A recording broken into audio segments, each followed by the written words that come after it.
प्राचीन काल में मधुरापुरी नामक एक समृद्ध नगरी थी, जहां राजा सत्यव्रत का शासन था। वे धर्मपरायण, दयालु और सत्यनिष्ठ राजा थे। उनकी पत्नी रानी सुमित्रा और पुत्र यशोधन उनके जीवन की शोभा थे। राजा सत्यव्रत की प्रजा सुखी थी और उनकी कीर्ति दूर दूर तक फैली थी। वे हमेशा प्रजा के हित में कार्य करते और देवी देवताओं की पूजा में लीन रहते थे।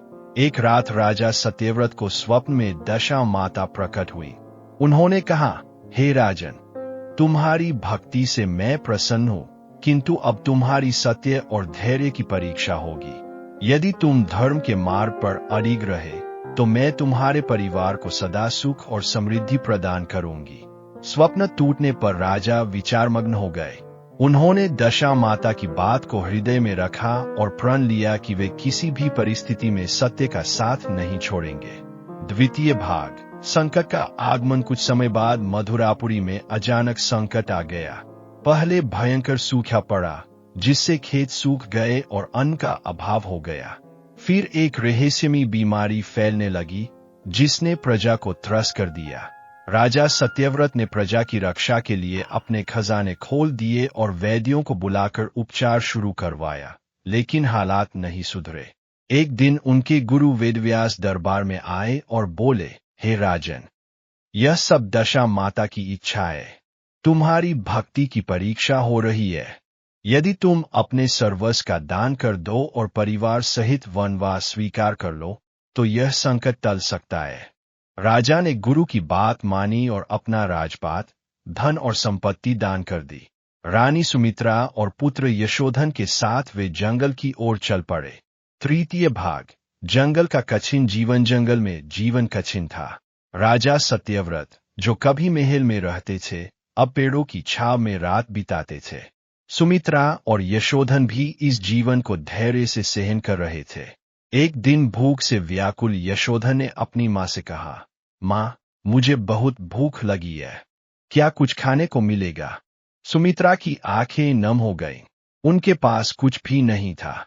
फिर भी उन्होंने जंगल से कुछ जंगली फल और कंदमूल इकट्ठा किए और पुत्र को खिलाया। उसी रात सुमित्रा को स्वप्न में दशा माता दिखाई दी। उन्होंने कहा, हे सुमित्रा, तुम्हारा धैर्य और समर्पण मुझे प्रिय है। चैत्र मास की दशमी को दशा माह व्रत का पालन करो। यह व्रत तुम्हारे परिवार को संकट से उबारेगा। सुबह सुमित्रा ने राजा को स्वप्न की बात बताई। राजा ने कहा, देवी की आज्ञा सर्वोप्रिय है, हम इस व्रत को अवश्य करेंगे। चतुर्थ भाग। दशा माह व्रत का पालन। चैत्र मास की कृष्ण पक्ष की दशमी तिथि को सुमित्रा ने व्रत रखा। उन्होंने जंगल में एक छोटा सा पूजा स्थल बनाया और मिट्टी से दशा माता की मूर्ति बनाई। कुछ फूल और पत्ते अर्पित किए। 10 पीले धागों का सूत्र बनाकर पूजा में रखा। भूखी प्यासी रहकर सुमित्रा ने श्रद्धा से पूजा की। पास ही एक साध्वी थी, जिसने उन्हें दशा माता की कथा सुनाई। साध्वी ने बताया, दशा माता प्रकृति की शक्ति है। वे अपने भक्तों की हर पुकार सुनती है। जो इस व्रत को श्रद्धा से करता है, उसे सुख, समृद्धि और रक्षा प्राप्त होती है। कथा सुनकर सुमित्रा ने दशा माता से प्रार्थना की, हे माता, मेरे पति और पुत्र की रक्षा करो, हमें इस संकट से उबारो। पूजा के बाद सुमित्रा ने 10 धागों का डोरा गले में पहना और अपने परिवार के लिए आशीर्वाद मांगा। पंचम भाग। चमत्कार और सुख की प्राप्ति। व्रत के अगले दिन एक चमत्कार हुआ। जंगल में एक व्यापारी का काफिला गुजर रहा था। व्यापारी ने राजा सत्यव्रत को देखा और पहचान लिया। उसने कहा, हे राजन, आप यहाँ जंगल में कैसे? मधुरापुरी की प्रजा आपकी प्रतीक्षा कर रही है। व्यापारी ने बताया कि सूखा समाप्त हो गया है, बीमारी चली गई है और प्रजा राजा के बिना अधूरी है। व्यापारी ने राजा और उनके परिवार को मधुरापुरी ले जाने की व्यवस्था की।